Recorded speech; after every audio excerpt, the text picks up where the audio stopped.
이게 어렵다고 생각하지 마시고요. 가벼운 마음으로. 옛날 성인의 말씀을 공부한다 그러면 너무 어렵게 접근하시는 거고요.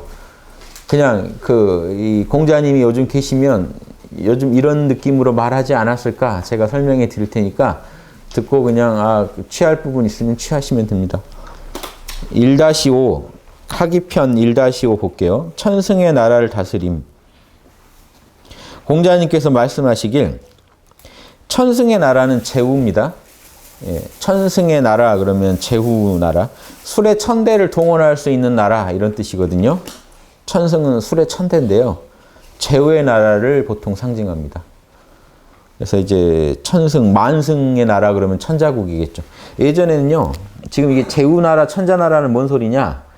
지금 천자나라가요. 천자나라가 있는 데가 경기예요. 지금 우리 경기도가 옛날 그런 이런 고전에서 온 겁니다. 경기가 천자국을 중심으로 이렇게 사방 이제 맨리 이렇게 해서 경기 그럽니다. 그럼 천자가 다스린 나라가 있겠죠. 그쪽. 그러면요. 주변에 이렇게 제후국들이 있어요. 그럼 제후국에 또 왕들이 있는 겁니다. 제후국에 왕이 있고 천자국에는 천자가 있고 다 독자적인 나라들이에요, 사실은. 이게 봉건제예요. 주나라 봉건제가 이런 식입니다. 이렇게 중국이 천하가 있다면요. 천자국이 다 다스리는 게 아니고 천자는 천자국을 다스리는 거죠, 기본적으로. 이렇게 생각하시면. 이게 이제 조선에 오면 그 천자국이 있는 데를 경기 그랬으면 경기에 한양이 있죠. 그러면 지방에는 뭐가 있죠? 도가. 예. 그러면 지금으로 치면 이 도지사나 이런 급들이 제후가 되는 거예요, 옛날. 아니면 어떤 고을의 수령급도 있죠. 이 사람들이 제후가 되는, 크고 작은 제후들이 되는. 그래서 이제 이거는 그런데 조선시대는 중앙집권제죠. 이거는 분권제예요. 달라요. 분권제식은 진짜로 정말 알아서 따로 노는 겁니다. 근데 조선시대는 중앙에서 통제하던 방식이죠. 그래서 분명히 다르지만 비교하자면 조선시대 선비들도 비교할 때 그렇게 비교해요. 제후면 지금 고을의 이제 수령이나 그렇죠. 옛날 관찰사나 이런 사람들 있죠. 지방 담당자들. 예. 이런 분들이 이제 그 지방의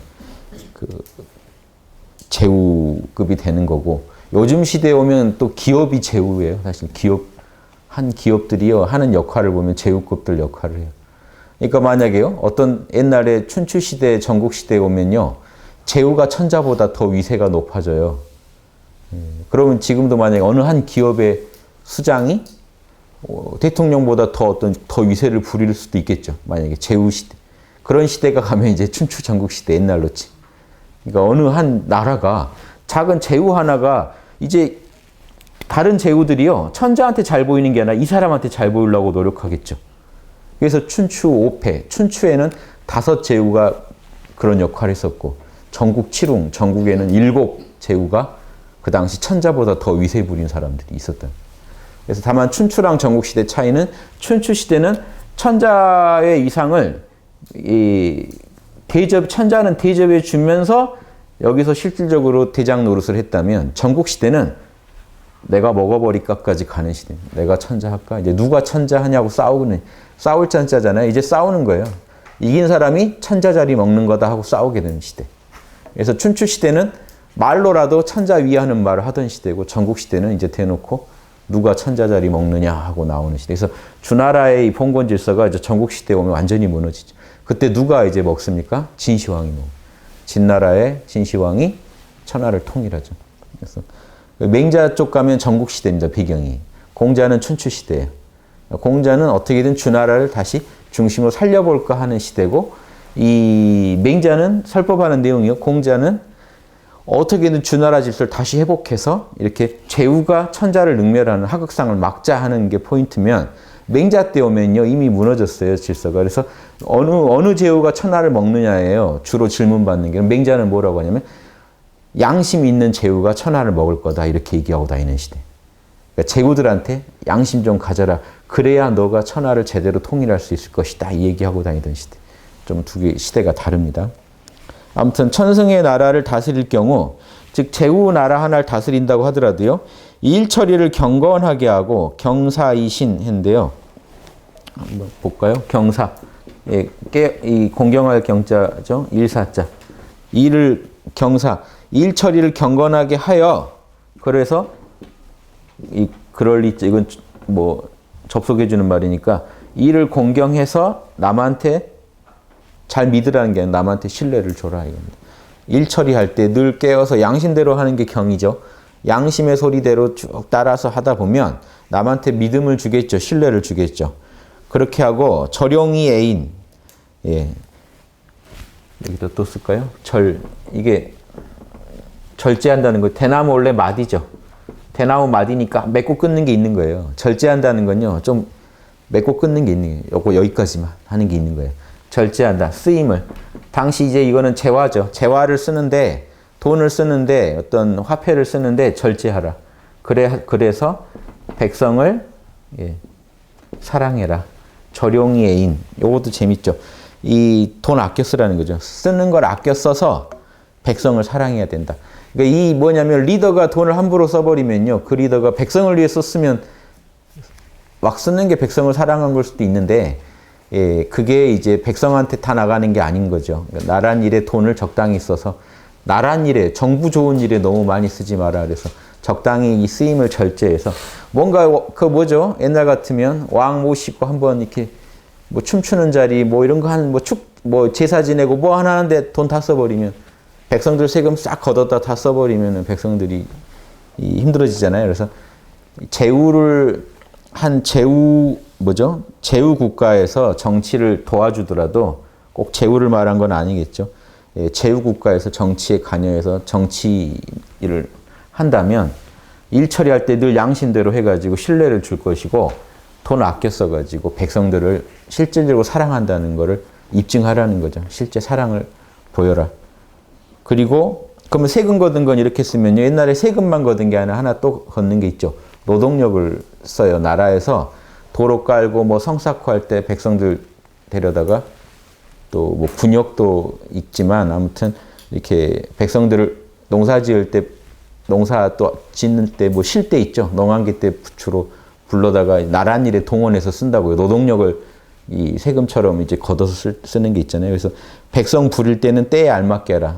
백성들이 농사 짓고 쉴 때 해라 이거죠. 농사 짓는데 데려가 버리면 농사 망치는데 실제로 이 말이 나온 이유는 그 당시 어땠다는 얘기입니까? 일 처리할 때 양심적으로 안 하고 나라 재정을 흥청망청 쓰고 백성들을요 동원하고 싶을 때 마음대로 불러다 동원해서 그 가정 경제에 파탄을 가져오는 일이 많았다는 얘기죠. 그래서 이 짧은 구절 하나인데요. 나라 정치할 땐 이렇게 해라. 제후 나라만 이렇게 할 건 아닌데 이제 아마 자기 제자들이 공자가 뭘 만들었냐면 학당을 만들었어요. 그래서 그 당시에 기존에는 지식이나 이런 정보들을 어떤 가문이 계속 갖고 자기 아들들한테 또 가르쳐주고 그래서 세습했단 말이죠. 그런데 이제 공자 때 오면요. 이 평민인 공자가 나와가지고 이 귀족들이 갖고 있는 지식보다 더 큰 지식을 가진 거잖아요. 그걸 가지고 학당을 만들어서 신분을 안 가리고 제자들을 받아가지고 가르쳐 준 거거든요. 공유를 한 거죠. 그래서 이 사람들이 아주 유능한 인재들이 양성돼 놓으니까 각 나라들이 공자는 함부로 스카웃을 못 해요. 공자를 스카웃하려고 그러면 기존의 이 권신들이 다 난리가 나는 거예요. 그 사람 오면 자기 쫓겨날까 봐 다 막으니까 대신에 제자들은 고액 연봉에 잘 팔려갑니다. 이 각 나라 제후들이 다 원해요. 공자 학당에서 우등생이었다 그러면 다 원한다는. 공자는 바로 못 데려가도 데려가서 쓰면 아주 유능한 조언들을 많이 해주니까. 그래서 이 공자가 나름 그 당시에 아주 지식 전문가 그룹을 만들어내요. 요즘 못지 않습니다. 요즘 어느 기업에서도 막 불러가고 싶은 양심 전문가가 만약 홍익학당에서 나온다면 그때 공자 때 했던 거랑 비슷한 걸 하는 거. 그땐 그렇게 했던 거예요, 진짜로. 양심 전문가들을 키워가지고 각 제후 나라에 보냅니다. 근데 가가지고 만약에요, 자기 제자가 가서 제후가 백성들 그 착취하는데 도움 주면요, 그런 경우도 있어요. 논어에 이제 보시다 보면 나오는데, 북을 쳐서 성토해도 좋다. 욕해도 좋다. 자기 제자들한테 허락한 적도 있어요. 그 자식 좀 까라. 그런 짓 하거든요. 거기 가가지고 한다는 짓이 결국 백성 착취하는데 거기 도움을 주다니 하고. 근데 그 제자는 이제 또 자기대로 어쩔 수 없었습니다. 와서 뭐 하소연하지만 공자는 안 할 거면 안 하든가 할 거면은 어떻게 제후편에 서가지고 백성한테 못 살게 굴 수 있냐. 이러고 아주 분노하십니다. 공자가 제일 분노하는 장면은 북을 쳐서 성토해도 좋다. 아주 그냥 욕을 해버리시는 경우가 있어요. 유능한 제자였는데 나가가지고 그러니까 나가가지고 또 욕심 앞에서 이렇게 또 지거나 또 실제 나가보면 제후들이 다 좌지우지 해버리니까 힘을 못 쓰고 조언 정도나 해주는 역할을 아마 머물렀기 때문에 일어난 일이겠지만 공자는 그런 거 아주 못마땅히 하셨죠. 그래서 이런 건 아마 제자들한테 너희들이 만약에 제후 나라 가서 정치를 돕거나 직접 정치에 뛰거나 아니면 이 조언하고 자문 역할을 하거나 간에 요거를 유념해라 하고 한 얘기니까 지금 우리도 좀 잘 들어주시고 이렇게 일처리 양심껏 할 것, 돈 아껴 쓸 것, 나라 재정, 공돈 아껴 쓸 것, 공적인 돈 아껴 쓸 것, 그리고 백성들을 뭔가 동원할 때는 때에 알맞게 백성들한테 최대한 피해가 안 가는 선에서 할 것. 이거를 강조하셨다. 이렇게 알아두시면. 1-6까지만 읽고 할게요. 1-6. 실천하고 여력이 있거든 글을 배우라. 이 글도 뭐 쉬운 글입니다. 평이한 글인데 공자님께서 말씀하시길 제자는 입즉효, 제가 한번 말씀드린 적 있죠. 입즉효. 집에 들어오면은 자식 마음이 돼 있고 효는 아들 자자가 있죠. 자식 마음. 출즉제, 나가면 아우제자죠. 동생 마음. 이것만 잘 하셔도 됩니다. 지금 공자는 제자들은 이렇게 해라. 집에 들어오면, 나가면, 집에 들어오면, 자, 이건 노인노자거든요. 노인노자 밑에 아들 자자 있으면요. 그래서 이걸 생각하면 뭐가 되죠? 효도 효자가 됩니다. 그래서 자식 마음. 집에 들어오면 부모님이 역지사지 하는데 더 신경을 많이 쓰고, 밖에 나가면 이 마음 심자 써도 되고 안 써도 돼요. 여기서 아우제자. 이 공경제자거든요. 아우 마음. 내가 좀 겸손하게 꼭 아우라는 게 아니라요. 남들한테는요. 한 걸음 양보하라는 겁니다. 양보, 사양지심을 써라. 집에 들어오면 부모님 마음에 대해서 굳이 나누면 좀 측은지심 쪽이죠. 측은해하는 마음으로, 사랑의 마음으로 접근하면 밖에 나가서는 사양지심, 늘 공경하고 조심하는 마음으로 살면 살아야 된다. 그리고 근이신, 행동은 늘 신중하여 근이신, 남이 신뢰할 수 있어야 된다. 즉, 이 근하다는 건요, 말조심하는 건데요. 말을 했으면 반드시 이루어야 되죠. 그런데 말만 앞서면은요, 안 되니까 말하는데 조심하라는 겁니다. 삼가하라는 거. 말하는데 조심하라는 거고, 또 다른 말은 뭔 말도 되겠죠? 말해 놓은 거를 꼭 행하려고 노력하는 것도 조심하는 거죠. 일단 말을 세게 안 질러야 되고요. 지금 이게 뭐냐면 삼가할 근자 지금 푼 겁니다. 예. 삼가하다라는 게요. 일단 첫 번째 말을 좀 조심해야죠. 말을 너무 세게 안 질러야 돼요. 말 조심. 두 번째 이제 실천으로 조심한다는 거는 말해 놓은 거는 꼭 하려고 하는 거죠. 여기에 삼가하는. 이렇게 해 놓으면요. 근이신, 남한테, 즉 내가 말을 했을 때 남한테 그게 믿기겠죠. 남한테 잘 퍼지겠죠. 그래서 삼가하면은 여기서는 제가 번역을 행동이 신중하며 말이 믿을 수 있어야 된다 이랬는데요. 이 말도 조심해야죠. 이게 행동에는 말한다는 것도 행동이니까 말하거나 몸으로 뭔가 말한 것을 지키려고 늘 노력하시면서 그렇게 하면요. 그러면 이제 그러면서 남한테 말이 믿기게 해야죠. 그래서 근이신. 또 그 다음에요. 범애중이 친인. 여기 또 재밌습니다. 널리 대중을 사랑하되 대중한테는 애를 썼어요. 입주교 출죽제를 기본으로 해가지고 사랑해, 대중, 애중, 무리중자입니다. 요게요, 이렇게 눈이 감시하는 거예요. 사람들 셋을. 무리들을 이렇게 모아놓고 조직을 만들어 놓고 무리를 이루게 했으면요, 잘 이렇게 살펴보고 감시하는 겁니다. 그래서 조직 관리한 걸 써놓은 거예요. 그래서 무리중. 대중은 사랑하고요. 구별을 해놔요. 유교는 항상. 예. 또 뭐죠? 친. 예. 친인. 인자한 사람한테는 더 친하게 여겨라. 예. 대중, 일반 대중은 내가 당해서 싫은 거 하지 말라는 건 다 똑같아요. 이게 사랑하고 친이랑 다른 건 아닌데 좀 더 신경 더 써주라는 겁니다. 어진이들한테는. 즉 여러분 그 진짜 양심 더 잘하는 사람들한테는요. 좀 더 가까이 가서 더 신경 쓰면서 배우라는 일반 대중들한테도 늘 사랑으로 대하고 요게 이 예수님 사랑이랑 다르잖아요. 내가 당해서 싫은 거 하지 말고 상대방 내가 상대방이라면 원할 거 해주라는 겁니다. 이 사랑이라는. 그래서 이게 다 결국 인인데 이것도 다 인인데요. 인의 적용이요. 대중한테는 요 정도 해주고 인자한 사람들 더 그 사랑을 더 구현한 사람들한테 더 각별히 더 친하게 지내면서 배워라 하는 거죠. 더 신경 써줘라는 겁니다. 그래서 이 유교는 좀 더 디테일해요. 다 사랑하라 하고 끝나도 될 일인데 좀 더 각별히 더 신경 써라는 인자한 현인들한테는 스승들이니까. 근데 그럼 불교는 이런 거 없냐? 안 그래요. 불교도요. 부처님이 좀 더 세분해서 얘기할 때가 있어요. 초기경에도 이미 스승한테는 또 각별히 하고 자식한테 부모님한테도 또 어떻게 대하고 따로 얘기할 때도 있어요.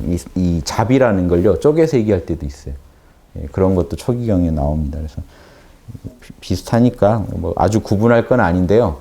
이 세상을 살아가다 보면 유교 쪽은 세상을 사니까 좀 더 이런 데 신경을 더 많이 쓰죠. 그리고 불교 쪽은 출가해가지고 닦으니까 만날 수 있는 인간관계가 더 제한되어 있기 때문에 좀 신경을 덜 쓰는 부분이 있고 한데 그래도 만약에 부처님 같으면요. 세속의 사람들이 오면 디테일하게 더 얘기해 줍니다. 그래서 스승한테, 어른한테 또 이런 스님한테 어떻게 대할지 이런 것 다 구분을 해줘요. 자녀한테 어떻게 대할지 이런 것도 알아두시면. 그래서 대중을 널리 사랑하되 인자한 사람은 더욱 친애해야 된다. 더욱 그 배우면서 더 신경 쓰면서 그 양심을 좀 더 이런 분들한테는 구현하면서 닦아가야겠죠. 같이 있으면서 닦는 거니까 이것들을 실천하고 남는 힘이 있거든 그때 글을 배워라. 이게 재밌죠. 이거 먼저 하시고 배우라는 겁니다. 자, 보세요. 이게 왜 이런 말이 나오냐면요. 예. 늘 조심하고 행동을 조심하고 남한테 믿음이 주게 행동하거나 말하고요. 그리고 대중을 늘 사랑하고 어진이를 더욱 친애한다면 요게 지금 여러분이 구현해야 될 지금 일상에서 양심을 구현해야 할 부분이고 여러분들이 이거 다 아시잖아요. 이래야 되는 거. 말 조심해야 되고 행동이 말을 따라가야 되고 남한테 신뢰를 줘야 되고 다른 사람들 입장에서 생각해야 되고 특히 더 인자한 사람 만나면 스승을 만나면 더 배워야 되거든요. 요거를 기본적으로 하시면 이미 공부하고 계신 거예요. 그래서 여러분이 이미 알고 있는 이게 옳다 하는 그거, 이 양심을 바로 일상에서 구현할 수 있는 이거를 바로 행하시면서 그러면서 좀 더 팁이 필요할 때 공부하시는 거지. 요거는 이제 다 아는데, 아는 거고 더 양심 밝힐 법 없나요? 라고 해버리면요. 그거는 제대로 학문하는 게 아니라는 입장인 겁니다. 이미 아시는 그거, 일상에서 계속 맞닥뜨리는 이 문제. 매일 말하고 다니셔야 되잖아요. 남하고 분명히 약속도 맺으실 거 아닙니까? 약속 지켜야 되고 말, 행동 조심해야 되고 그럼 남들 만났을 때 분명히 사랑으로 대해야 되고 또 이 스승 같은 존재들 만나면 양심의 달인들 만나면 더 가까이 가서 또 배워야 되고 요게 기본으로 굴러가는 중에 그때 학문은 그때 하는 거다. 요게 기본적으로 되는 중에 하려고 막상 해보니까 왜 이 얘기가 뭔 얘기냐면요. 막상 여러분이 뭔가 하나라도요 실제 해보시면 정보를 이렇게 얻고 다루고 하는 게 달라집니다. 맛이 더 절박해지고. 그러니까 안 하면서 정보를 찾는 거랑 거기 뛰어들어서 정보를 구하는 거랑 맛이 달라요. 그 정보를 소화하시는 것도 달라요. 그래서 이걸 실제로 하시면서 그러면서 만약에 논어 같으면요. 이걸 진짜 하시면서 논어를 읽으시면 말들이 다 와닿으실 거고 이걸 안 하면서 그냥 학문만 계속 찾으시면 제대로 된 학문이 안 된다는 거죠. 그러니까 여기 이전에 또 뭐가 있었죠? 입죽효, 출죽체. 자, 집에 들어가면 효도하고 나가면 늘 남들한테 양보하고 공경하고 행동은 신중히 하고 말 조심해서 남이 믿을 수 있는 말만 하고 대중을 널리 사랑하고 누구 하나 왼수도요 사랑해 이 대중 안에 들어가지 않나요? 다 사랑해주고 그 중에 특히 또 예수님 같은 분 만나면 더욱 친애하고 따르고 이렇게 해야 학문이 는다 이거죠. 그래서 이게 보면 느낌이 좀 아랫사람은 더 아껴주고 윗사람한테 가서는 또 더 마음을 내서 배우고 이런 느낌이 있죠. 미묘하지만 그래서 이걸 하시면서 그러고도 남는 힘이 있거든. 그때 학문을 보고 경전을 공부하시면 좋겠다 하는 게 공자님이 그 당시에 이렇게 가르쳐 주신 거니까 참고하시면 좋겠습니다. 예, 여기까지 하겠습니다. 수고하셨습니다.